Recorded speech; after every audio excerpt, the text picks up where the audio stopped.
যে কথাটা আমি সবসময় বলে থাকি, যে সিজনে যেটা খাওয়ার সেটা অবশ্যই খাওয়া দরকার, না হলে তুমি মিস করবে।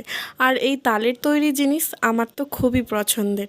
তো যাই হোক, আমাদের তো তাল গাছ নেই, কিন্তু এক রিলেটিভের বাড়ি থেকে তাল তাল ফাটিয়ে মানে ছড়ে নিয়ে গরম করে নিয়ে পাঠিয়েছে, মানে যেটাকে বলে আউটিয়ে নিয়ে পাঠিয়েছে।